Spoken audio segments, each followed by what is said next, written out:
നമ്മളെല്ലാവരെയും ഒരേപോലെ ഭയപ്പെടുത്തുന്ന എന്നാൽ ഒഴിവാക്കാൻ പറ്റാത്ത ഒരു മൂന്നക്ഷരത്തെ കുറിച്ചാണ് ഇന്ന് നമ്മൾ സംസാരിക്കുന്നത്.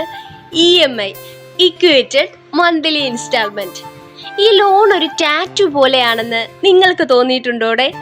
ഒരിക്കൽ എടുത്തു കഴിഞ്ഞാൽ പിന്നെ മായ്ക്കാൻ പറ്റാത്ത അവസ്ഥ. ചിലർക്ക് ഈ ലോൺ എടുക്കുന്നത് ഒരു തരം ലഹരി പോലെയാണെന്ന് എനിക്ക് തോന്നിയിട്ടുണ്ട്. വീട് വെക്കാൻ ലോൺ, വീട്ടിൽ ഫ്രിഡ്ജ് വെക്കാൻ ലോൺ, ഫ്രിഡ്ജിൽ വെക്കാൻ മീൻ വാങ്ങാൻ വരെ ഇജ്ജാധികാർ ലോൺ എടുക്കും. അവസാനം നമ്മുടെ ശമ്പളം വരുന്നത് ബാങ്ക് അക്കൗണ്ടിലേക്കാവില്ല. അത് ഈ ബാങ്കുകാർക്ക് ഒരു വിസിറ്റിംഗ് കാർഡ് കൊടുക്കുന്നത് പോലെയാണ്. വന്നു കണ്ടു അപ്പു തന്നെ പോയി. എന്താ അല്ലേ? നമ്മുടെ കയ്യിൽ ബാക്കി വരുന്നത് അക്കൗണ്ട് സ്റ്റേറ്റ്മെന്റ് മാത്രമായിരിക്കും. നമുക്ക് കേൾക്കാം. കൂടെ ഞാനുണ്ട് കൃഷ്ണ. നിങ്ങൾ കേട്ടുകൊണ്ടിരിക്കുന്നത് ഹൃദയപൂർവം. പണ്ട് കാലത്തൊക്കെ പൈസയ്ക്ക് ആവശ്യം വന്നാൽ എന്താടോ നമ്മൾ ചെയ്യുക? പരിചയക്കാരോടൊക്കെ കടം ചോദിക്കുമായിരുന്നല്ലേ? പക്ഷേ ഇന്ന് അതിനു പോലും ബാങ്കുകാർ സമ്മതിക്കാറുണ്ടോ? എവിടെ നിന്നല്ലേ? അവരിങ്ങോട്ട് വിളിച്ച് ചോദിക്കും, സാർ നിങ്ങൾക്കൊരു ലോൺ വേണോ? വീട് വെക്കണോ? കാർ വാങ്ങണോ? അതോ ഇനി ചുമ്മാ ഇരിക്കണോ? എന്തൊക്കെയല്ലേ? ആ സ്നേഹം കാണുമ്പോൾ നമുക്ക് തോന്നും ഇവരാണല്ലോ ലോകത്തിലെ ഏറ്റവും വലിയ പുണ്യാളന്മാരെന്ന്. പക്ഷേ കൂട്ടുകാരെ, ലോൺ എടുത്തു കഴിഞ്ഞാലാണ് കേട്ടോ കഥ മാറുന്നത്. അതൊരു പ്രണയം പോലെയാണ്. തുടക്കത്തിൽ നല്ല മധുരമായിരിക്കും. പക്ഷേ കുറച്ച് കഴിയുമ്പോൾ പലിശയും പിഴപ്പലിശയും ഒക്കെയായി അതൊരു സീരിയൽ പോലെ അങ്ങ് നീണ്ടുപോകും. ബാങ്ക് ലോൺ എന്നത് വല്ലാത്ത സ്നേഹം തന്നെയാണ്. നമ്മൾ എവിടെ പോയാലും ബാങ്ക് നമ്മുടെ കൂടെ ഉണ്ടാവും. എങ്ങനെയാണെന്നോ? ഒരു മെസ്സേജ് ആയിട്ടോ കോളായിട്ടോ ഒക്കെ തന്നെ. ഇപ്പോൾ കൂടെ നിങ്ങളുടെ ഫോണിൽ ഒരു മെസ്സേജ് വന്ന് കാണും. എന്താ അല്ലേ? സ്വാഭാവികം. മൊബൈലിൽ ഒരു ക്ലിക്ക് ചെയ്താൽ മതി. ഇന്ന് പൈസ അക്കൗണ്ടിൽ വരും. പക്ഷേ തിരിച്ചടയ്ക്കാൻ ഒരു മിനിറ്റ് വൈകിയാൽ എന്താ അവസ്ഥ? നമ്മുടെ ഫോണിലുള്ള സകല കോണ്ടാക്ട് ലിസ്റ്റിലേക്കും ഒരു മെസ്സേജ് അങ്ങോട്ട് അയക്കും. ഇവൻ പൈസ അടച്ചില്ല, ഇവനെ കണ്ടാൽ നാട്ടുകാർ പിടിച്ചു കെട്ടുകയെന്ന്. അവസാനം നാണക്കേട് മാറ്റാൻ മറ്റൊരു ലോൺ എടുക്കേണ്ടി വരും. അതായത് ഒരു കുഴി അടയ്ക്കാൻ നമ്മൾ രണ്ടാമതൊരു കുഴി കൂടി തോണ്ടേണ്ടി വരുമെന്ന്. ഈ ബാങ്കുകാരുണ്ടല്ലോ, ലോൺ എടുക്കുന്നവരെ പ്രധാനമായും 4 ടൈപ്പ് കസ്റ്റമേഴ്സ് ആയിട്ടാണ് കാണുന്നത്. ഒന്നാമത്, ഈ ലോൺ എടുത്താൽ അത് കൃത്യമായിട്ട് തിരിച്ചടയ്ക്കുന്നവര്. അവർക്ക് ഒരു ബോധം ഉണ്ടാവും ഇതൊരു ലൈബിലിറ്റിയാണ്, കൃത്യസമയത്ത് തന്നെ മുടങ്ങാതെ തിരിച്ചടയ്ക്കണമെന്ന്. രണ്ടാമത്, കരച്ചിൽ പാർട്ടികൾ.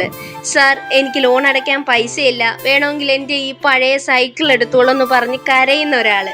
മൂന്നാമത്, തള്ളൽ താരം. അതായത് അടുത്ത മാസം എനിക്ക് അമേരിക്കയിൽ നിന്ന് കോടികൾ വരാനുണ്ട്, ഈ ലോണൊക്കെ ഞാൻ 1 മിനിറ്റിൽ തീർക്കും എന്ന് പറയുന്ന, പക്ഷേ അക്കൗണ്ടിൽ മിനിമം ബാലൻസ് പോലും ഇല്ലാത്ത ഒരാൾ. അടുത്തത് എസ്കേപ്പിസ്റ്റ് ആണ്.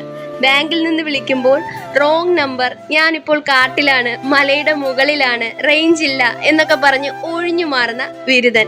ഇവരെയൊക്കെ മാനേജ് ചെയ്യുന്നവരെ സമ്മതിക്കണ്ടേ? നമുക്ക് പേഴ്സണൽ ലോണിനെ കുറിച്ച് പറഞ്ഞാലോ? അതെടുക്കുന്നത് ഈ പായസം കുടിക്കുന്നത് പോലെയാണ്. കുടിക്കുമ്പോൾ നല്ല മധുരമായിരിക്കും, പക്ഷേ അതിന്റെ പലിശയുടെ കാര്യം വരുമ്പോഴാണ് അതൊരു കയ്പായിട്ട് മാറുന്നതല്ലേ? ബാങ്കിൽ നിന്ന് വിളിച്ച് നിങ്ങൾക്കൊരു 1 ലക്ഷം രൂപ റെഡിയാണെന്ന് പറയുമ്പോൾ നമ്മൾ വിചാരിക്കും ആ ബാങ്കുകാരൻ നമുക്ക് തരുന്ന എന്തോ സമ്മാനമാണ് അതെന്ന്. ശരിയാ, ഗിഫ്റ്റ് തന്നെയാ. അത് അവർ തരുന്നത് നമുക്കല്ലെന്ന് മാത്രം. നമ്മളാണ് പലിശ രൂപത്തിൽ മാസാമാസം അവർക്ക് ഗിഫ്റ്റ് കൊടുക്കുന്നത്. പുതിയ കാലത്തെ ജാതകം തന്നെയാണല്ലേ ഈ സിവിൽ സ്കോർ. പണ്ട് കല്യാണം കഴിക്കാൻ ജാതകം നോക്കത്തില്ലേ?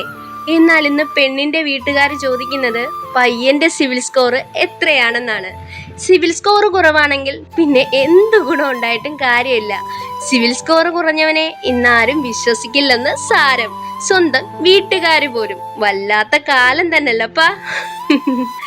ലോൺ പാസ്സാകുന്നത് വരെ ബാങ്ക് നമുക്ക് നൽകുന്ന പരിഗണനയെ കുറിച്ച് സംസാരിച്ചാലോ? നമ്മളൊന്ന് ബാങ്കിൽ ചെന്നാൽ അവർ നമുക്ക് ചായ ഇട്ട് തരും, ബിസ്ക്കറ്റ് തരും, എന്തിന് AC വരെ നമ്മുടെ നേരെ തിരിച്ചു വെക്കും.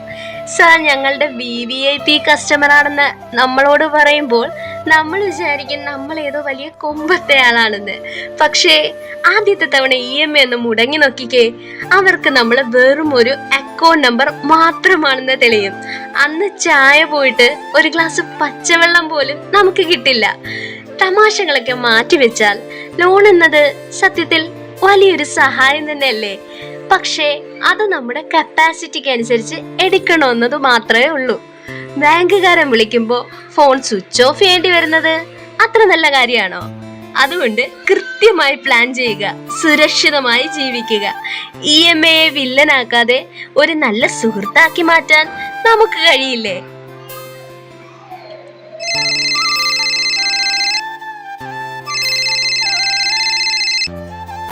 ക്ഷമിക്കണം സുഹൃത്തുക്കളെ, ബാങ്കിൽ നിന്നാണ്. എന്റെ ലോണിന്റെ കാര്യം പറയാൻ വിളിച്ചതാണ്. ഇത്രയും നേരം മറ്റുള്ളവരെ ഉപദേശിച്ച് എനിക്ക് ബാങ്ക് തന്ന 8ന്റെ പണി. അപ്പോ അടുത്ത എപ്പിസോഡിൽ കാണാമേ മറ്റൊരു ടോപ്പിക്കുമായി. എനിക്ക് വേഗം ബാങ്ക് വരെ ഒന്ന് പോകണം. It's me Krishna, I am signing off from ഹൃദയപൂർവ്വം. Be happy, by.